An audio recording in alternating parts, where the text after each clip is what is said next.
সুপ্রিয় দর্শক সবাইকে অনেক অনেক স্বাগত আমার চ্যানেলে একটি নতুন ভিডিও দেখবার জন্য। আজকের আমি আপনাদের দেখাবো সবচেয়ে সহজ পদ্ধতিতে কিভাবে তালের রস বের করা যায়। তুলতুলে পাকা একটা তাল নিয়েছি, প্রথমে তার গায়ের যে ছালের অংশটা সেটাকে ছাড়িয়ে নেব হাতের সাহায্যে। খুব সহজেই ছাড়ানো যায়, এটা দেখতে পাচ্ছেন।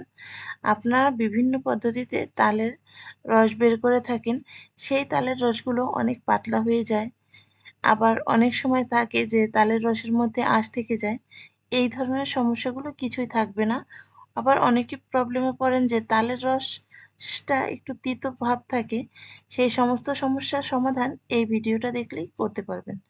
তালের গায়ের থেকে ছাল ছাড়িয়ে 3টা বিচি আলাদা করে নিচ্ছি, আর ভিতরের যে শক্ত অংশটা সেটাকে বাদ দিয়ে দিয়েছি।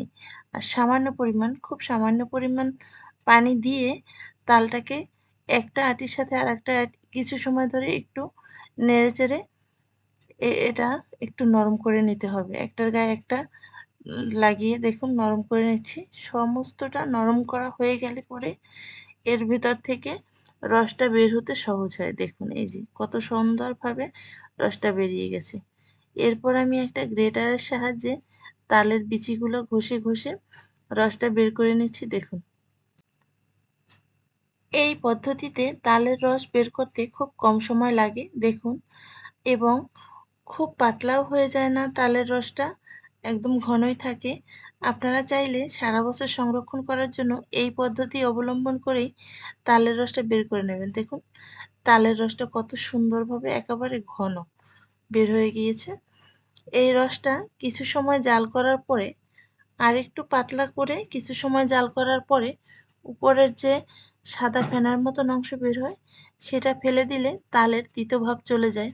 অথবা তালের রসটা আরেকটু পাতলা করে একটা সিনথেটিক কাপড়ের উপর দিয়ে দিলে সেখান থেকে কিছু সময় পানিটা ঝরিয়ে নিলেই তালের রসটার তিতো ভাবটা চলে যায়। আর তালের আঁশটা কিভাবে বের করছি সেটা তো দেখতেই পাচ্ছেন।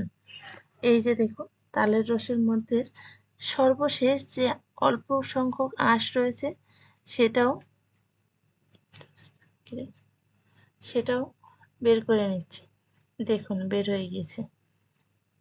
এই যে ভিডিওটি কেমন লাগলো জানাবেন, আর শেয়ার করে ফ্রেন্ডস অ্যান্ড ফ্যামিলিকে দেখার সুযোগ করে দেবেন। এভাবে তালের রস বের করে আমরা বিভিন্ন ধরনের পিঠা তৈরি করতে পারি।